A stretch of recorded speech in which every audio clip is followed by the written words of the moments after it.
जब हमारी team exam centre के बाहर सीए फाउंडेशन के स्टूडेंट से बात कर रही थी तो एक चीज बहुत क्लियरली सामने आई।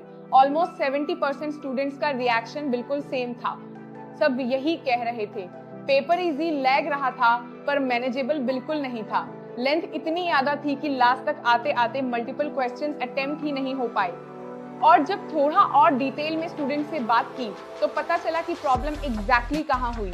एक एक लॉन्ग क्वेश्चन सॉल्व करने में 15 to 20 मिनट्स निकल जा रहे थे और यहीं से मैक्सिमम स्टूडेंट्स पैनिक मोड में आ गए। अब ध्यान से समझना पेपर का पैटर्न। पार्टनरशिप अकाउंट्स में एडमिशन, रिटायरमेंट और डेथ तीनों को मिक्स करके क्वेश्चंस दिए गए थे। यहाँ सिर्फ रट्टा काम नहीं आया, प्रॉपर एडजस्टमेंट्स की अंडरस्टैंडिंग रिक्वायर्ड थी। मैन्युफैक्चरिंग अकाउंट का क्वेश्चन भी आया था, फॉर्मेट क्लियर होना चाहिए था, वर्किंग लॉजिकल होनी चाहिए थी, क्वेश्चन स्कोरिंग था लेकिन टाइम काफी कंज्यूम कर गया। स्टॉक वैल्यूएशन ने यहीं पर पेपर को हैवी बना दिया। एक 15 मार्क्स का क्वेश्चन और एक 10 मार्क्स का क्वेश्चन। यहाँ अगर वर्किंग गलत हुई तो मार्क्स डायरेक्टली इंपैक्ट हुए। प्रॉफिट एंड लॉस अकाउंट एक ऐसी जगह थी जहाँ स्टूडेंट्स को थोड़ा रिलीफ मिला।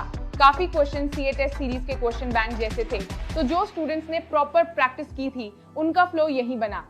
एनपीओ से एक फुल क्वेश्चन था, एक्सपेक्टेड था, लेकिन फिर भी काफी स्टूडेंट्स ने इस टॉपिक को लाइटली ले रखा था।